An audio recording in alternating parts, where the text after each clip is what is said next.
It was a perfect July night. The kind of night that 10 years ago would have drawn thousands of people to the cemetery service in Belvedere. But not this year. Maybe 200 people scattered around the tens of thousands of graves, there to celebrate the service that happens once a year on the third Tuesday in July. They've been there through all kinds of weather, but this night was different. This night was perfect, and nobody was there. Mom turned to me and said, "Rick, who's gonna do this when we're gone?"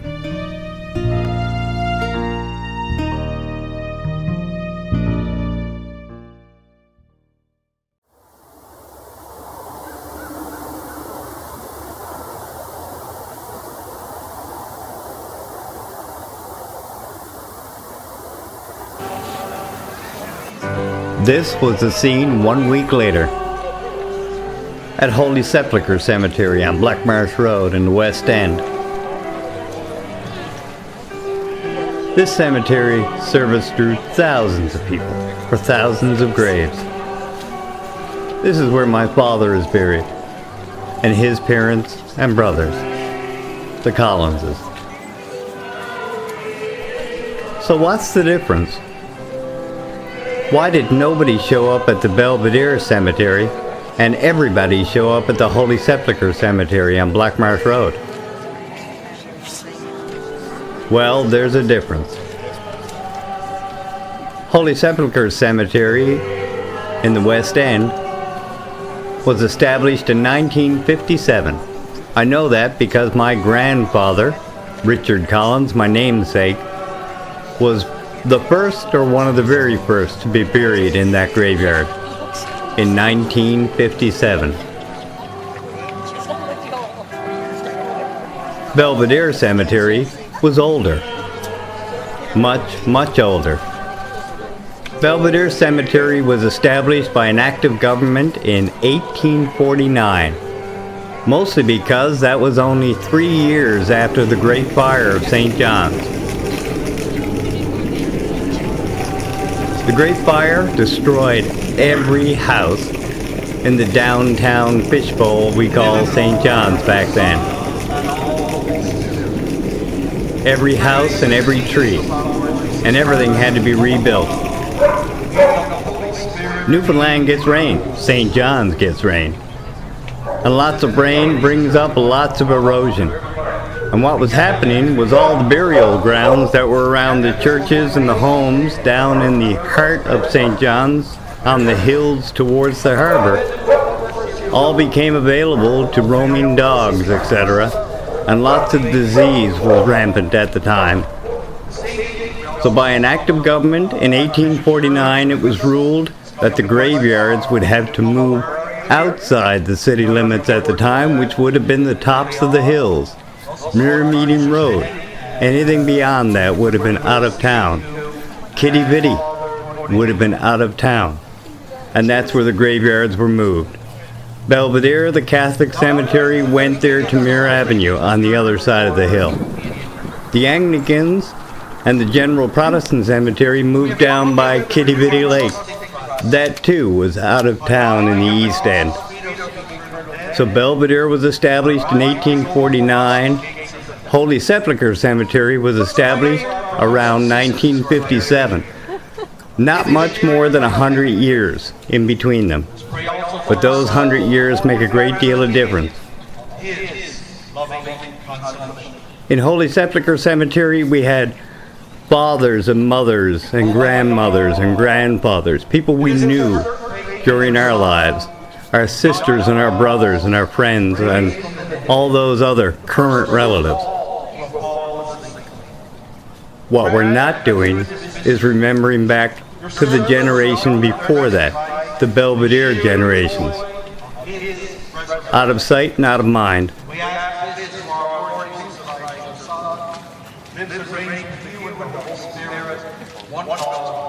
Forever and ever.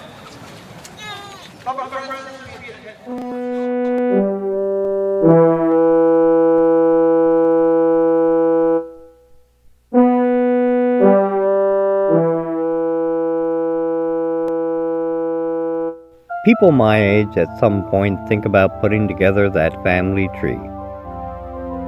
Maybe it's because they'd like to see it all laid out in a nice straight line. Maybe it's for the kids. But it's an idea that comes to lots of us as a project. I thought this might be that project. What I didn't realize is that there's really no such thing as a great, simple family tree. The idea of a family tree is far too simple to cover what we think it covers. Firstly, there's no real place to start. I guess we always think it starts with us and looks forward in time. That could be simple and a bit one-sided. Even then it gets complicated fast and doesn't serve anybody but you. So let's say we start with Carolyn, Colleen, or Kathy. So Carolyn marries David Bradley. They have children. To Stephanie, Nancy, and Tracy, they're all the result of at least 2 family trees. Equally important, each with their own history and stories, and the only connection that exists is that Carolyn and Dave got married. Colleen and Dave Scott are the same story.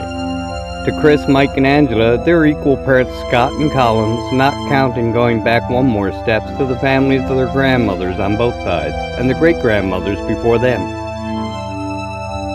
And that's all happening just looking backwards. What about Chris marrying Jen and Stephanie marrying Andrew? Those families are all tied together going forward. For Kathy and Scruff, it's the same thing. The Collinses and the Skinners. Lisa marries Steve, and Avery now is staring back at a whole bunch of families as her roots. And for my girls, Melanie, Terry, and Cindy, the path back leads to the Collinses and the Stamp families, as well as all the family links before them. And add to that my wife's family of Parsons and Josh's dad's family of Heath. It gets pretty complicated. So we need a place to start to simplify this. This story is about Mom, so she'll be the hub of our journey. We'll start at that grave in Belvedere and detail my grandmother's side of things for the Cluney family. Then follow my grandfather Lara's footsteps. We'll travel from St. John's to Petty Harbor to learn more about those oldest pictures in the photo album and see where that leads. By the time we're done, you'll probably never want to tackle the idea of a whole family tree, but hopefully, if you do get the urge, you can just find a story or two to add to these stories to keep the memories alive. I tried to cover this ground a few times in the past. In the mid-1990s, as a gift to my parents for an anniversary, I decided to try something. I photographed their main photo album and created a video slideshow that I could show them on their television. I recorded the soundtrack as they commented on the pictures as they went by. At the end, I tied the video slideshow together with their voice commentary. Oh, look, there's your great-grandmother. Look, Nanny Dwyer. That's your great-grandmother, Dwyer. Yeah, Nanny Dwyer. She was a sweet old soul. There's gentle old soul too, look. Yeah. About the same time, I took my daughter Melanie, and to add to it, I visited my grandfather down at the Cabot Street house to get his version of history. How about you today? Hi. 64 years ago. 64 years ago? Yeah. When you were young? Mrs. Cluney. No, Mrs. Cluney. Oh, Miss Cluney was lived here, was he? No, Mrs. Cluney owned this house. She has 1, 2, 3, 4, 5 houses. Yeah. Where did the Clunies live themselves? Down on Central Street. Where's Central Street? Central Street now I don't know where Central Street is. And now that Lara and my dad are gone, I realize what a great value it was to capture them like this.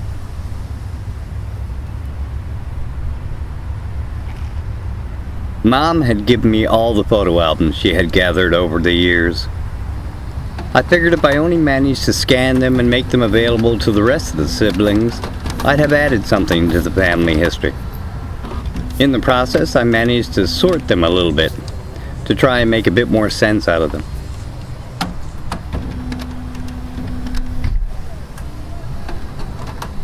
The sheer number of pictures told me that trying to cover everything in the family history was impossible. And really, that wasn't Mom's concern that night down in Belvedere. She wasn't generally worried about Belvedere Cemetery or just visiting old graveyards. She was afraid that one very specific plot down in Belvedere might be forgotten when she's gone. This is the grave we visit down at Belvedere Cemetery. It's the resting place of my great-grandparents, the Cluneys, my grandmother and grandfather, Kit and Lar, and my uncle, Jack Walsh. Back when my grandmother died, her children took the time to tidy up the grave with some crushed rock and a wild rose tree to keep maintenance simple and neat. The neatness of the grave is apparent. What's not apparent is that this grave is not just the grave for the Cluneys and the Walshes. Below those graves are the graves of the original owners of the plot. Two spinster sisters from Pleasant Street who aren't related to us in any way. Mom explains. Two sisters, and they lived next door. Two old maid sisters, I think. They lived next door. And Granny Cluney, when they were sick, or when one died and the other was sick, she used to, when she cooked a bit of dinner, she'd bring it in to them. They lived down on Pleasant Street there, running down off of Water Street, off of Patrick Street. Get it? Yeah. And it was one of those great big 3-story houses on that side. And so she used to, when she make a bit of food or make a bit of cookies, and she'd bring it in to them, and she was kind to them. So that there was no one for to leave anything to them. They had this plot. So it was enough for 2 people at some extra people. She left it to Granny and Granda to reward them in Thanksgiving for the kindness that they gave to them. So that plot is there because of the kindness of 2 people. Mm-hmm. The kindness of Granny Cluney, helping them out. See what kindness can do? Kindness could do a lot more than that when it came to John and Ellen Cluney. And that's because, although Mom can't help but call them Nan and Pop Cluney, that wasn't the whole story. In an act of absolute family responsibility, they weren't my grandmother's original parents. Rather, they were her aunt and uncle, who became her parents.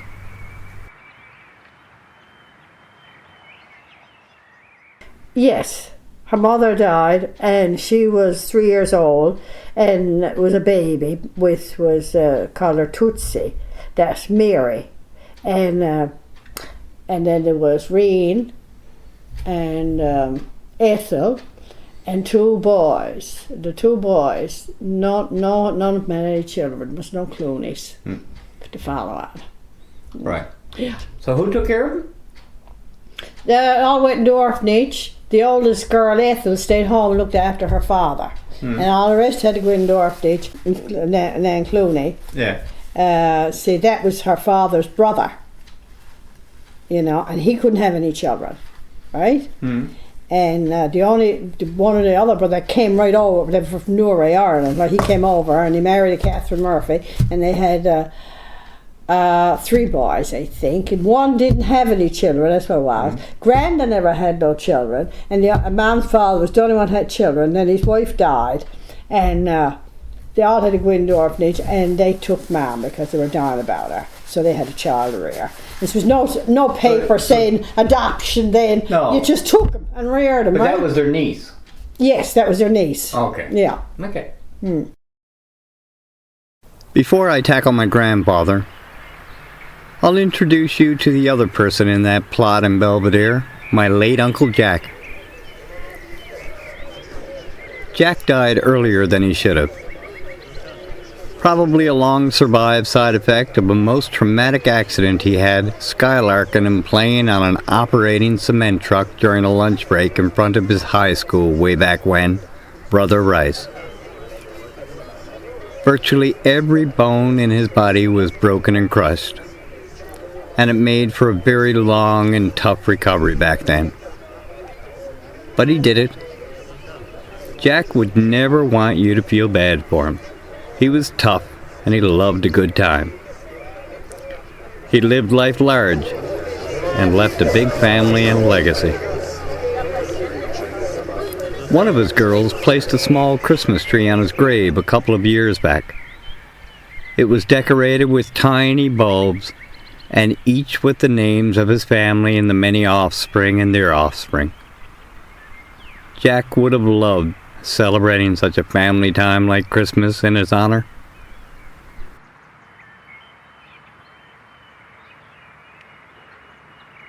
And now we come to my grandfather, Lar.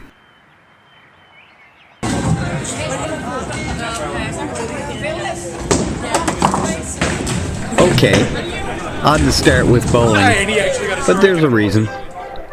You see, Lar was my grandfather,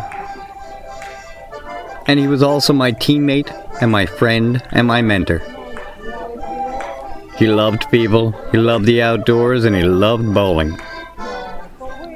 All my pre-high school years were spent in a school built over a bowling alley. The original, infamous St. Pat's Bowling Alley. The school made sure I learned how to bowl, and my grandfather made sure I learned how to fill in on his bowling team when someone didn't show up. For all my life, he was a taxi driver, and taxi driving and bowling somehow go together around St. John's. He started off in the Taximen's League, and we bowled together for the best part of 25 years. He taught me to catch fish when others said there weren't any, and to hunt and handle a gun and just plain enjoy the Newfoundland outdoors. It was a strange order, but he taught me to love the outdoors and hunting with dogs. And then I dragged my father along until he too caught the fever, and it became his greatest passion until he died.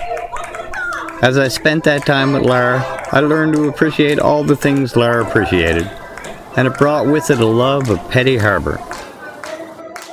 We fished for cod together out of Petty Harbor, with him dressed up in his full suit and tie every day at the bow of the boat. I knew him on Cabot Street and in St. John's, but his heart was never ever far from Petty Harbor.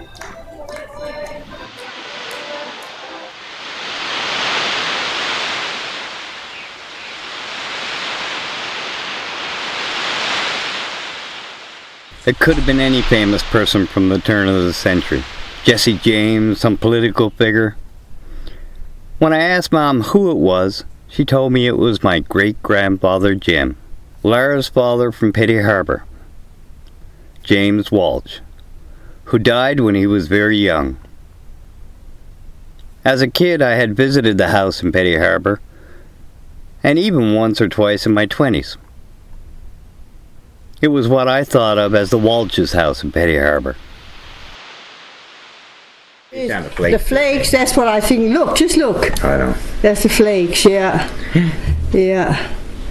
And Watty never wrote that book. That's where he lives. He lives up that lane, huh? Yeah, he lives up behind on the flat somewhere, Welsh, right? yeah. Right there on the bottom of the flat that goes up there, that lane, because he talks about the stacks, see? And the stacks are right across from Granny's house, right? And that's the shed where they does the cleans the fish and everything, yeah. And the cod liver oil. Yeah. I've been there. Yeah, I was too drinking it while I was door baking. Father Bigwood's house, we used to be right there with the thing. They tore it down and put the school there, and the school was never used.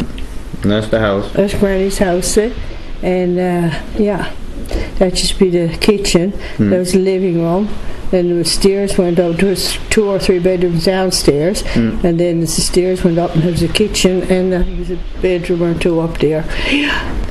So who grew up there?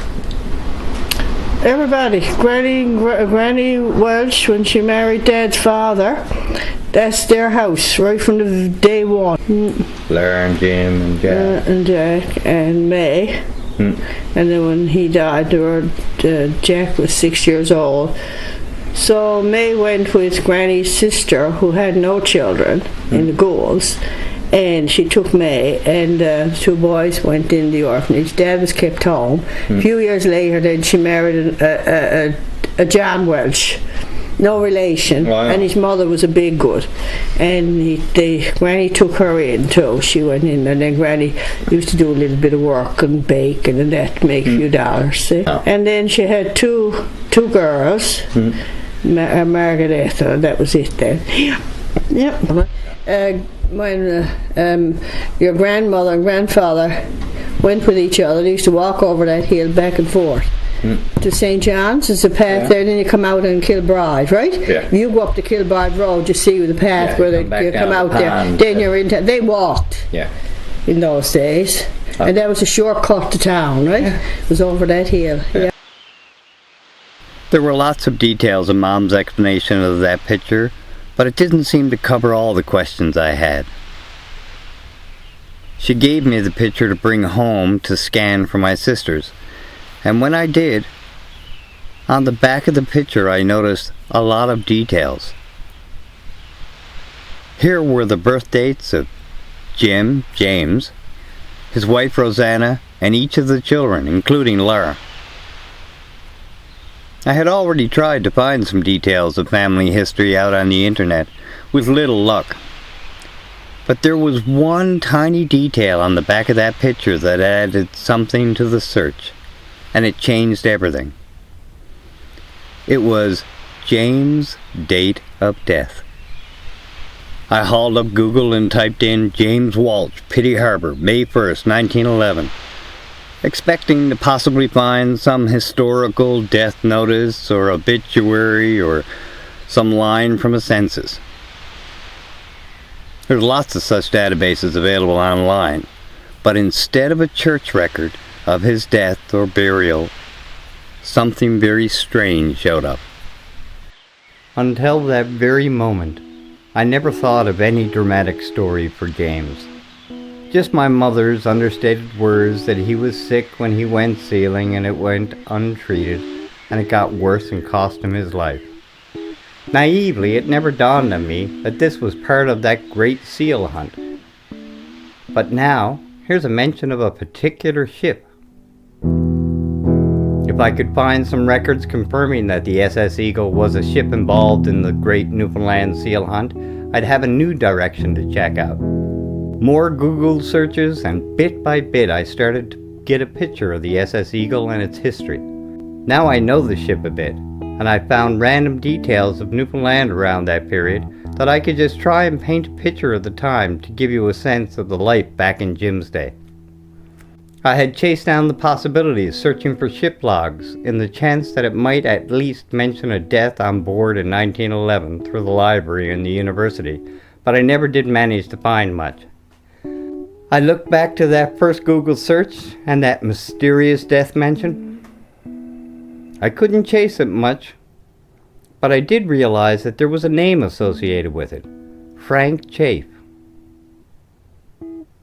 Now that sure sounded like a Petty Harbor name, and even a possible relative of Rosanna Chafe, James's wife back then. Maybe that's how he came to ask about the story.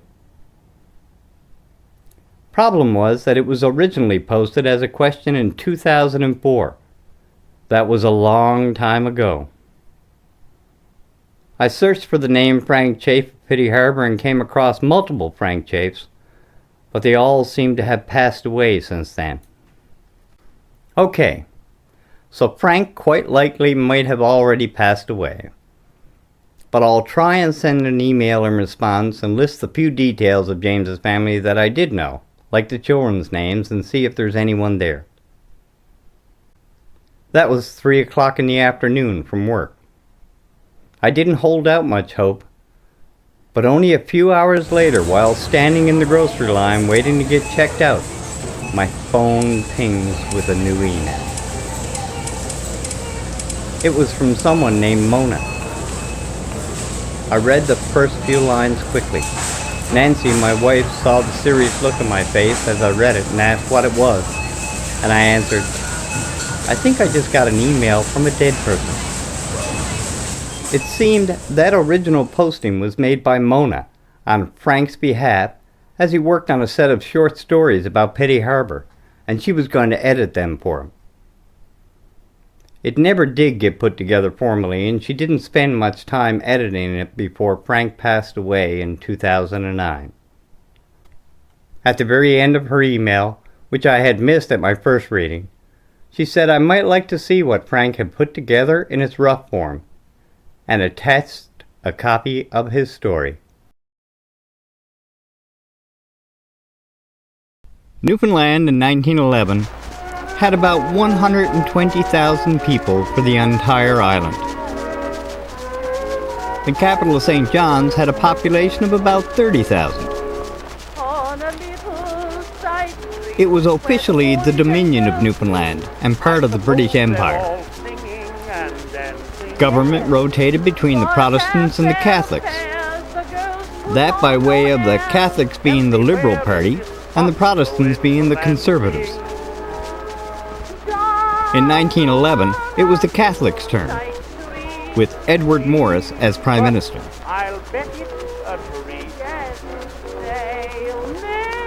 There was small-scale farming, railways, and mining of lead, copper, zinc, iron, and coal. But the real basis for the economy was the fishery, as it had been since the days before John Cabot's arrival. The cod were caught on the shores of the island, along the Labrador coast, and especially on the banks. In 1911, about 30% of the entire population of the island was employed in either catching or curing the fish. The cod were mostly taken by small boats using hook and line, and were salt cured and dried, then sold to countries around the world. In 1911, the largest customers were Brazil and Spain, both hot countries that required a cheap and nutritious source of protein that could store for long periods of time. Whale hunting and seal hunting were also thriving during the time. Technology of 1911 involved basic telephone, telegraph, as well as wireless communications. Because of St. John's location midway between Europe and the US and central Canada, ship traffic and trade was much more prominent then than it is now. As for Petty Harbor, the fishery was the center of attention.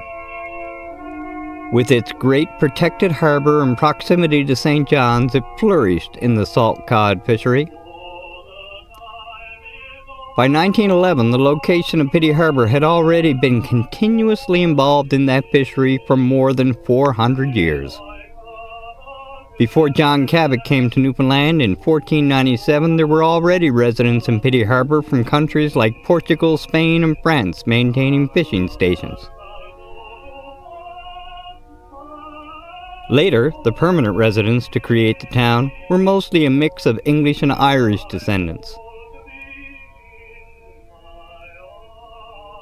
Petty Harbor's historic claim to fame, beyond its fishing, is the very first hydroelectric station still visible today that began generating electricity to be sent to St. John's in 1900. In 1911, it was a hub of the fishery, and photos show a much busier harbor than you would see today.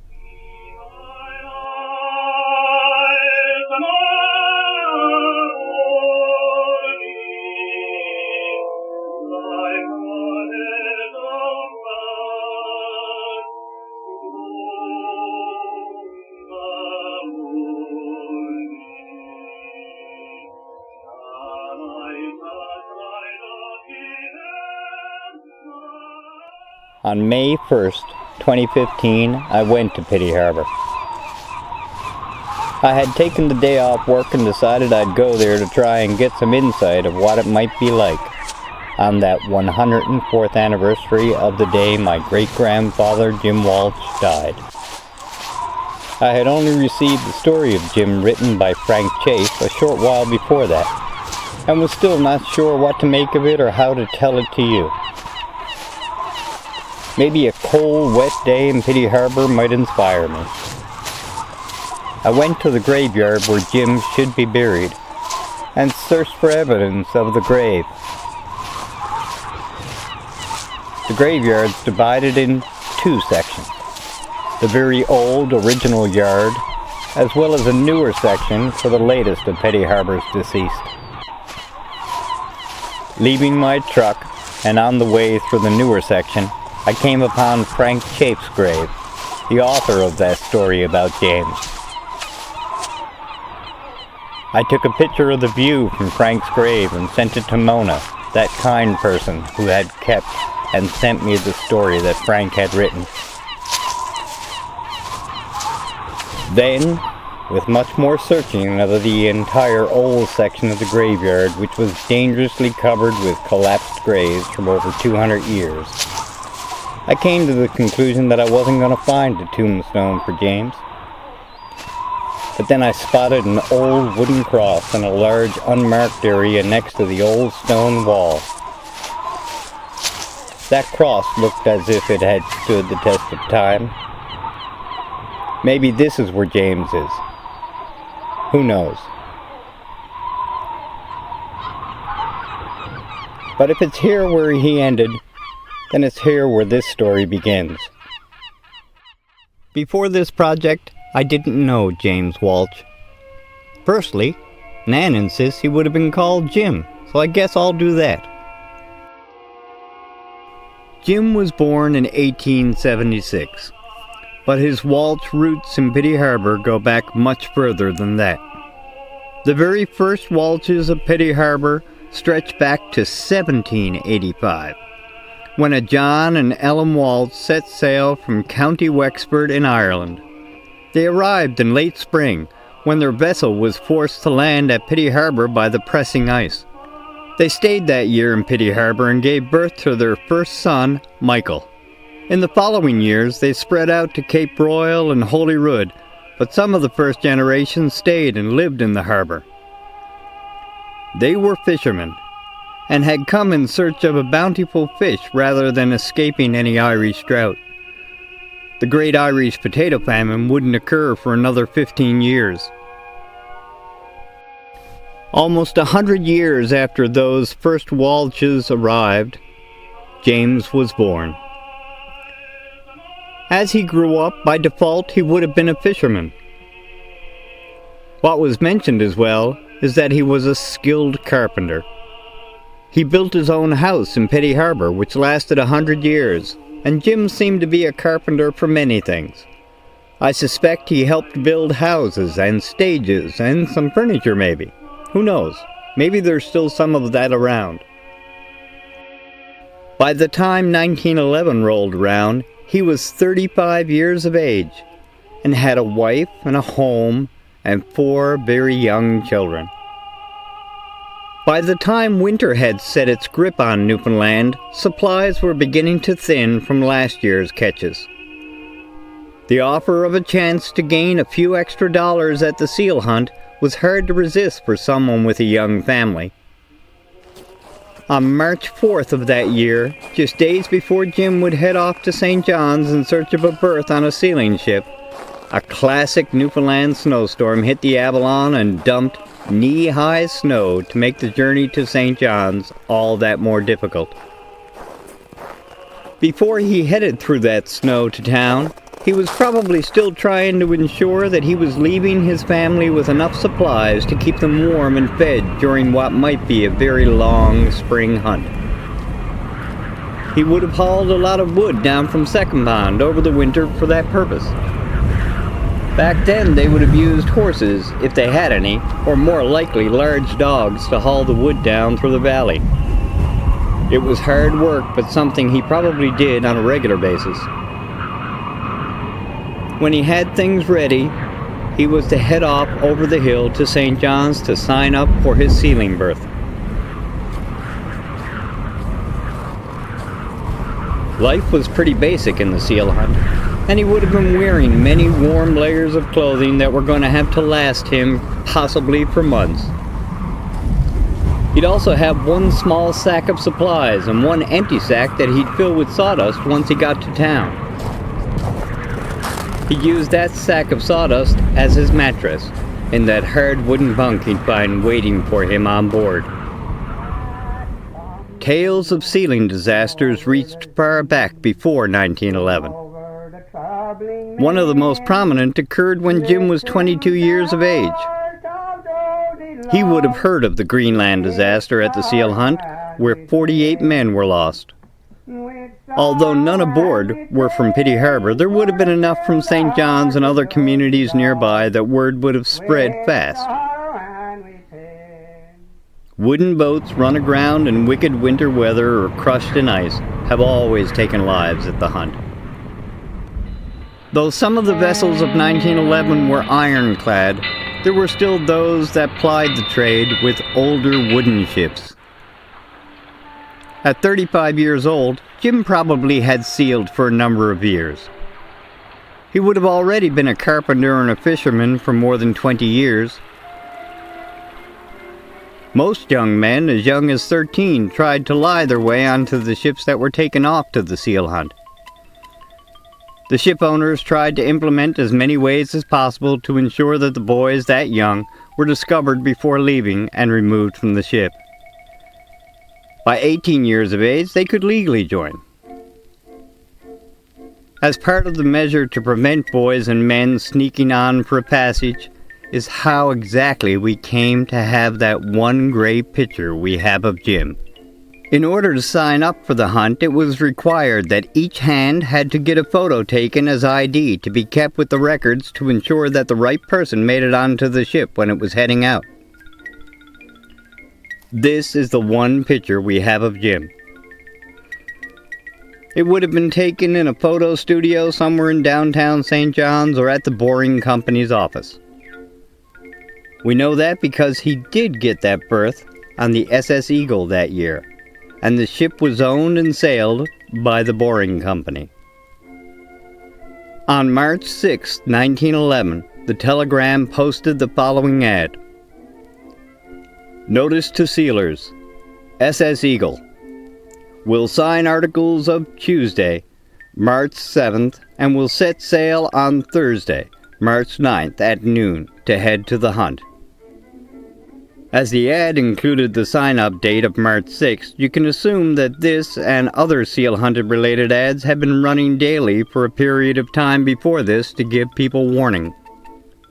After the ceremonial blessing of the seal fleet, the boats would begin the journey up the coast to find the front of the seal herds. The front could be anywhere depending on the winds and the ice flows. It could be off of the northeast coast, up off Labrador, or down in the Gulf of St. Lawrence, off the west coast, depending on the year and the winds. The goal was to find the thickest concentration of the seals to make the work easier and the trip more profitable. On March 9th at noon, the SS Eagle headed, with its Boring sister ships, up the east coast to Musgrave Harbor, while the Job Brothers ships headed to Pools Island to ready for the hunt.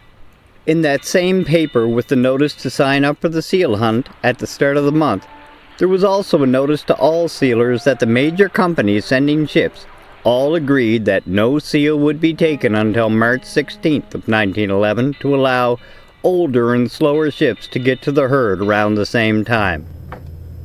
On March 13th, they headed towards the hunt. They got the ship ready and entered the ice. But even before the seals were ever found, there was danger. The Eagle was originally a wooden boat that the Boring brothers bought from Europe and modified it to be longer and stronger at the bow to cut the ice better.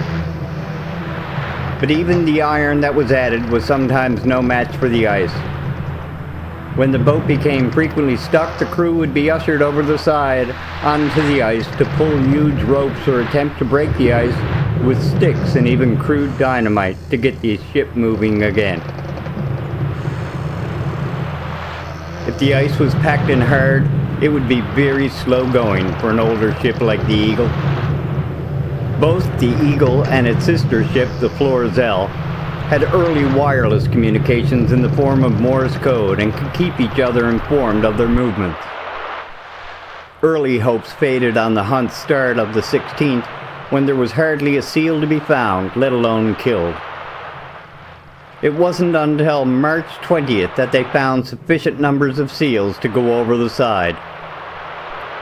The newer, more completely iron-sided ships were getting through the ice much faster and deeper. The crews would go over in watches, which were groups of anywhere from 40 to 60 men at a time. By March 25th, the Eagle had managed only a few hundred seals. Unbeknownst to the ship's captains, the front this year was currently off the Virgin Rocks, down off the southeast coast area of the Grand Banks. Without being in the fat of the sealers had to cover much more ground to collect the few seals that were available, taking greater chances in the dangerous environment of looser ice and the North Atlantic's winter conditions of constantly changing weather. The work of sealing seemed to come naturally to those hardy Newfoundlanders that seemed unaware that beneath and between those ice pans they were hopping lay depths of 1,000 feet of deadly, freezing North Atlantic waters. During the difficult daily labor of finding seals and cleaning them and leaving them piled on the ice in yaffles marked with a pole bearing the flag markers for the SS Eagle to be picked up later on, Jim had somehow cut his hand. As he dealt with the seals, he had also come in contact with much of the seal blood. A known virus of the day was spread easily by the mixing of the seal blood with an open wound, and it was accurately called swiler or sealer's finger. Normally, the infection is easily treated by keeping the wound clean, dry, and resting it. But all those treatments were impossible items to find on a sealing vessel. By the math of knowing how much Jim got paid for his seals compared to the average payment for those who fished the length of the journey, we can deduce that he continued to seal for days and days after the infection, expecting that it would clear itself up over time. But that probably wasn't going to be the case. Continuing to handle seals each day and possibly reopening the cut he had on his hand during the hard work, the condition only worsened. At the onset, the pain would have been limited to his finger at first, but slowly would have begun to creep through his hand and then arm and then who knows where. He was probably forced to give up the hunting once it consumed beyond his arm. He obviously tried to fight the pain and earn more for his family. That's what this trip was all about. Although there was no medical help on the Eagle, there was a policy or logic that if ships were nearby with medical service, a sick crewman could be transferred to be looked at by that doctor. The Florizel had a medical officer and for a while was nearby, but Jim's suffering hadn't gotten bad enough to let him ask for that help. By the time the suffering had gotten to that stage, the Florizel was nowhere close. Had another nearby ship been known to be heading back to port faster, he could have also been transferred there, but this starts to indicate that Jim was stubbornly trying to get through this without any help. Rather than giving up hunting suddenly, I'd guess he tried to continue through, but his ability slowed to managing less and less seals over the later period. On April 22nd, news reached the ship that a hurricane-force storm had swept over the Avalon Peninsula for 2 days on the 19th and 20th. The storm destroyed almost everything in and near the water. Petty Harbor's stages and flakes were mostly gone, as well as any boat nearby. There would be much rebuilding this coming summer.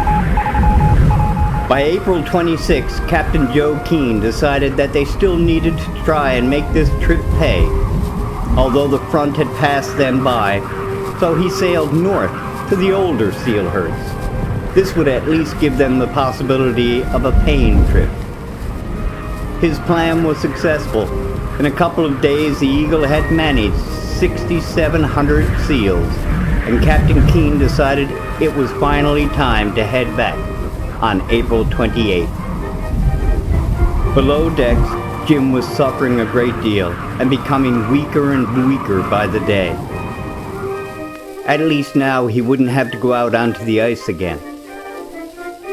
On May 1st at 9 a.m., the Eagle sighted St. John's Harbor. No doubt Jim, even in his weakened state, had felt he finally made it home. To help explain what happened in St. John's Harbor that day in 1911, I have my great friend Benji Keene, great-great-grandson of Captain Joe Keene of the Eagle of 1911, reading some of the excerpts from Frank Chafe's story, James Walsh, Hope and Heartbreak, Unnecessary Death on the Eagle. While at the ice, stories had persistently circulated through the city that smallpox existed on the Eagle. Upon arrival, and after anchoring on the quarantine grounds, midstream in St. John's Harbor, a government medical officer, Dr. Campbell, visited her and proved these stories to be unfounded. Dr. Tate, referred to the Eagle by Dr. Campbell, promptly after his visit to the quarantine ship, soon realized that Walsh should be removed from the vessel without delay and taken to some place where he could be closely observed. Dr. Keegan of that asylum was under the suspicion that the man might be suffering from typhoid or typhus and did not care to admit him as there was no area where he could be isolated. After a suggestion by Dr. Keegan to send him to the Signal Hill Hospital, Dr. Tate again phoned Dr. Campbell, who said that the institution was full and there was no room.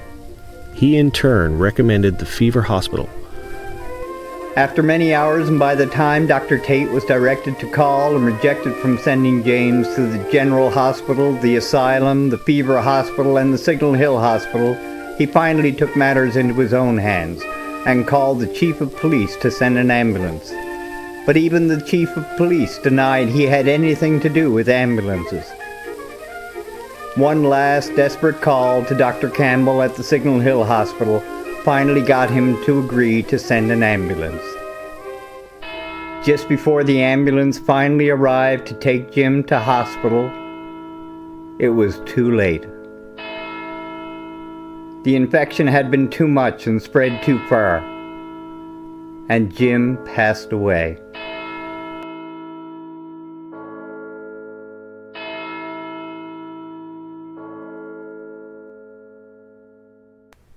On the evening of May 1st, the parish priest of Petty Harbor, Reverend Dean Tinnery, was contacted to break the sad news to James Walsh's wife, Rose. Friends of the deceased came to town that evening to have the body coffined and brought to the home for a wake, and eventually was interned on the 3rd. Besides his wife and parents, Lawrence and Bridget Walsh, James left 3 sons and a daughter to mourn his sad loss. This wasn't a murder mystery. It was classic bureaucratic bungling and the unnatural fear of smallpox and fever that was ravaging populations around the world. Jim was merely a man in his prime, fighting through some misery to earn a few dollars for his young family in hard times. The only thing we really know is that he almost made it.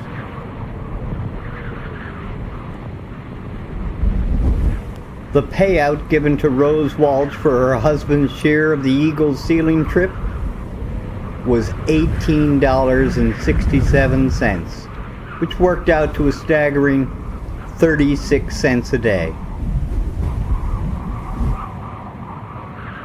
As I mentioned earlier, the records show the wages for the others on that sailing ship as well, and their average payout was a mere $23.60.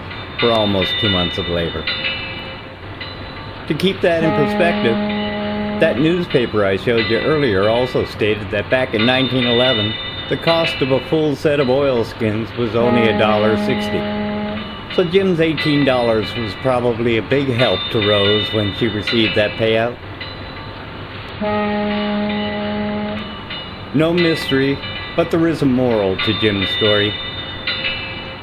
Life was tough, and he tried to be tougher, but trying to power through the pain cost him his life. As Mom said earlier, Rose got through it because she had to. The only way she could at the time. And then when he died, Jack was 6 years old. So May went with Granny's sister, who had no children, in the Goulds. And she took me, and the two boys went in the orphanage. Dad was kept home. A few years later, then she married. My grandfather Lar survived and remained very close to his brothers and sisters, although they were separated for long periods of times in their lives. Almost all of them lived into their 90s and got to meet their great-grandchildren. Mom gets to know her great-grandkids, and had Jim survived that trip to the ice, I probably would have met and known him in my earlier years. I think I know him now. This story is a story about Mom. So, to that end, let me give you a little more insight into my mother Mary. She was born on December 20th, 1929. That was the year of the great stock market crash and the beginning of the Great Depression. They were tough times. She grew up on Cava Street as the oldest child of Lar and Kit with 4 sisters and 2 brothers. She was kind enough to raise 4 children of her own and did it well. She cared for her family and she cared for her friends and always wanted to be a history teacher. With that in mind, I want to tell that little girl with the flower in her hair that she is the history teacher she always wanted to be. So thanks, Mom.